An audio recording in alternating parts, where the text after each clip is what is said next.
job, and he doubted she would have a problem getting one. In the short while he'd known her, he could tell she was smart, highly intelligent, well-educated, and very attractive. Very attractive. When considering all her attributes, that was the one thing that always came to him regarding her. Rose Woods was a very attractive woman.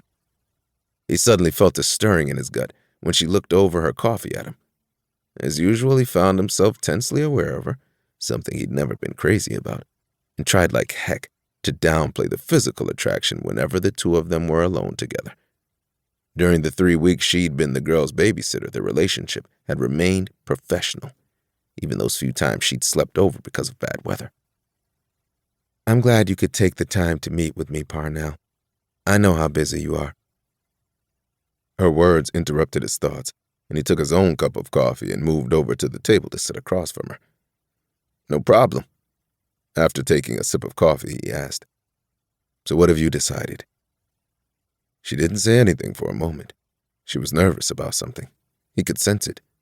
His stomach knotted with panic at the thought that perhaps she was getting ready to tell him that not only could she not continue to be the girl's babysitter, but that she couldn't hang around while he found a replacement.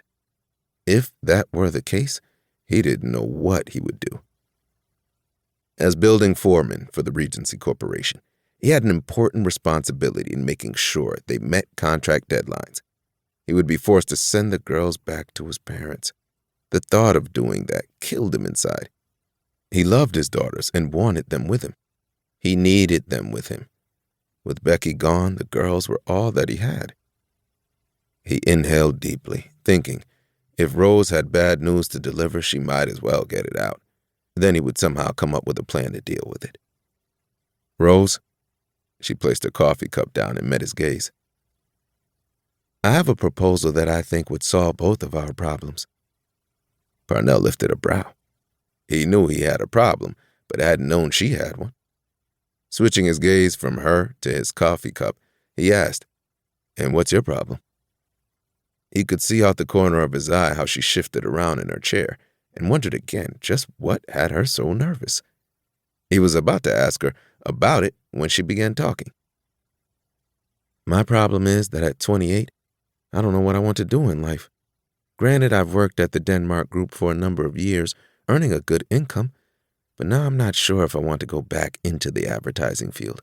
I've even thought about taking classes at a university somewhere to earn another degree, one for something other than in business." He lifted a brow. "A degree in what, then?" She shrugged. "Computer technology, perhaps. I've discovered I'm good at computers."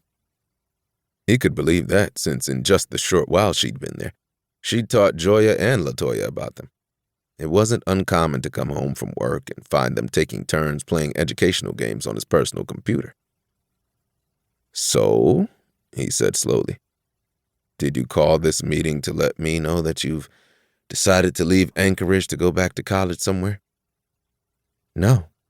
Like I said, I called this meeting to present a proposal that I think will help the both of us. Again, I'm not sure returning to college is what I want to do. It's just one of the options I'm considering." Oh. Now he was more confused than ever. "Then maybe you need to just come out and tell me what this proposal is about, Rose." He watched as she put aside her coffee cup and placed both hands on the table. He glanced down at them. Not for the first time, he thought she had nice hands, smooth and soft-looking. And he knew that to be true since he'd accidentally touched them one day while she'd been helping him give the girls a bath. It was a day they hadn't liked the thought of their playtime being cut short and had tried giving him a hard time. "My proposal is this."